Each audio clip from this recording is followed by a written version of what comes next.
এমনি অনেক পাম্পে তেল নাই। কক্সবাজারে একটা তো বাড়তি চাপ রয়েছে ঈদ উপলক্ষে, যেটা আমাদের এখানে তো 400-র উপরে হোটেল মোটেল জোন আছে। সকল ঈদ ফেস্টিভ্যালের সময় প্রতি বছরই পর্যটকরা এখানে আসেন, এই কক্সবাজার ছুটে আসেন বেড়ানোর জন্য, ঈদের ছুটিটা কাটানোর জন্য সবাই আসেন।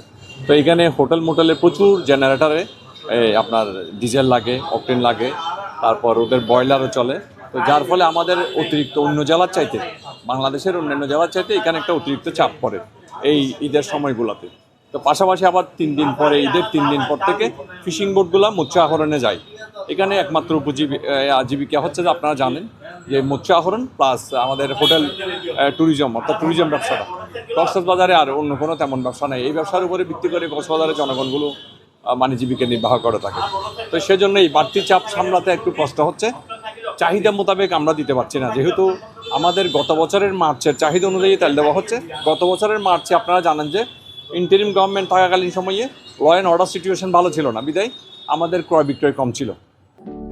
সমুদ্রের গর্জনে ভিন্ন স্বাদের সামুদ্রিক খাবারের ভরপুর আয়োজন উপভোগ করতে আজই চলে আসুন প্যাসিফিক বিচ লাউঞ্জ ক্যাফে কক্সবাজারে। তো এখন তো নির্বাচিত গভর্নমেন্ট আসছে, এখন তেলের চাহিদা বেড়ে গেছে।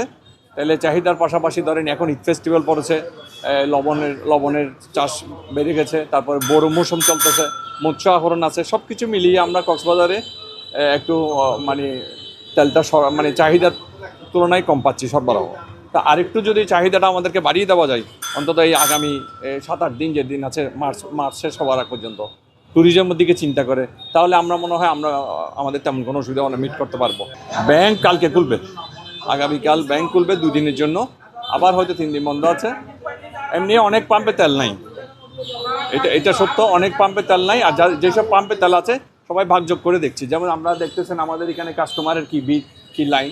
তো আমরা সবাইকে 5 লিটার 10 লিটার 200 টাকা 500 টাকা 1000 টাকা এইভাবে চালিয়ে যাচ্ছি, যাতে কারো যাতে মনে কষ্ট না হয়। আমরা তো চেষ্টা করতেছি দিতে ভাগযোগ করে আর কি, যাতে ডিসকানেক্ট না হয় কেউ, আমরা চালু রাখতে চেষ্টা করতেছি।